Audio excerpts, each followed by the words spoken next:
খেলা হবে, খেলা হবে।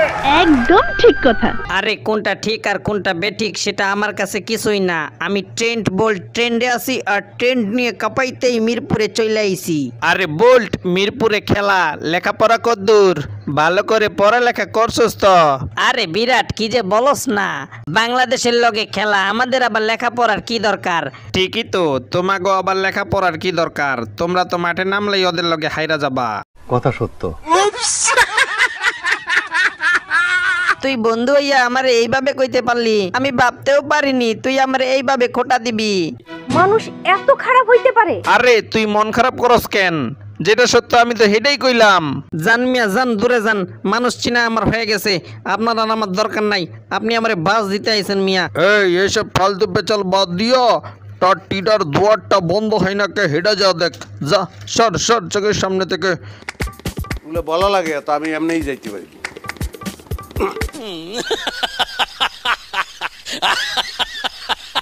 তো ভাতিজারা, কি অবস্থা তোমাগো? নিউজিল্যান্ডকে কি বাস দিব নাকি নিউজিল্যান্ডের কাছে বাস খাবা? এ কাকু, কথাবার্তা কি বলতেছেন আপনি? আপনার ভাতিজারা নিউজিল্যান্ডের কাছে কখনো হারছে নাকি দেশের মাটিতে? না ভাতিজা, এখন পর্যন্ত এই রেকর্ডটা ওরা ভাঙতে পারেনি। তবে এবার ওরা যে দল নিয়ে আসছে, ওরা তো আর উল্টা বাস খাবে রে। উত্তেজিত হওয়ার কোনো কারণ নেই। নিউজিল্যান্ডের কি খাই দাই কাম নাই নাকি যে বিশ্বকাপের আগে ওরা বাংলাদেশে মুরগি হওয়ার জন্য গেছে? আরে বেটা রশিদ, কথাবার্তা হুশ কইরা কবি।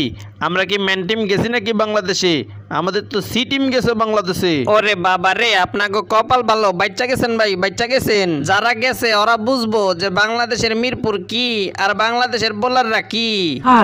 আরে ভাইজানরা, অতীতের কথা সব ভুলে যান। অতীতে কি হয়েছে না হয়েছে এগুলো আমাকে মনে রাখার কোনো দরকারই নাই। তবে এবার আমি ফার্গুসন টিম নিয়ে আইছি বাংলাদেশে, খেলমু কিন্তু উড়াদুরা, আর আমাকে টিমে নাই কোনো বুড়া ছুরা। আমার পোলাপানরা কিন্তু সবগুলা ইয়াং স্টার। আরে ভাইয়া, তোমাকে পোলাপানরা ইয়াং স্টার হইলে আমরা কি? বাদ দাও। তো যাও গা, এখানে আর বেশি কিছু কমু না। প্রথমবার বাংলাদেশে আমি নিজেই খেলতে আইছি, তাও আবার ক্যাপ্টেন হিসেবে। তো মাঠের খেলা মাঠে হবে, ভরমু সেখানে, দেখা হবে সেখানে। আমার ভাতিজা ওপেনার তামিম ইকবাল মাঠে ফিরতাছে। এ তালি হইবে। তার সঙ্গে আবার মাহমুদুল্লাহ রিয়াদ দলে ফিরতাছে। এ তালি হইবে। তো যজ্ঞা, আমার আরেক ভাতিজা সৌম্য সরকারও আছে। এ তালি হইবে।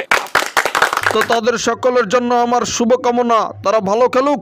আপনি যাদের নাম কইছেন কাকু, তারা কেউ ভালো খেলতে পারবো না, কারণ আমি যে বল করমু ওদের গুয়া দিয়া বল পাইসা একেবারে স্টাম্পে আঘাত মারবো। কিন্তু কি কইলি তুই?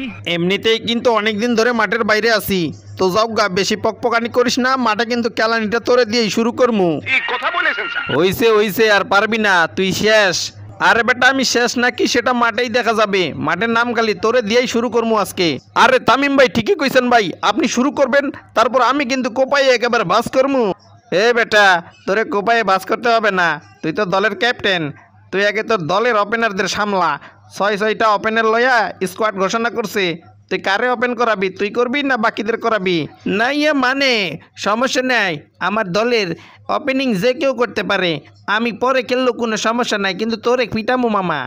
উত্তেজিত হওয়ার কোনো কারণ নেই। আমরা এখানে খেলতে আসলেই শুধু হারি, ভালো দল নিয়ে আসলেও হারি, আর খারাপ দল আনলেও হারি। তার জন্য আমরা এবার এমন টিম নিয়ে আইছি যাতে আমরা কইতে পারবো যে আমরা তুলনামূলক কম শক্তিশালী দল নিয়েই বাংলাদেশে আইছিলাম। আপনি খুব ভয় পেয়ে গেছেন দেখছি। কি বলছিস তুই? देखो डायरेक्ट टाइट नहीं करना, नहीं तो लगे फटाक से तुम लोग का टाइट हुआ होगा अभी। तो रुको जरा, सबर करो, बोला धक्का मुक्की नहीं करने का। খেলা হবে, খেলা হবে।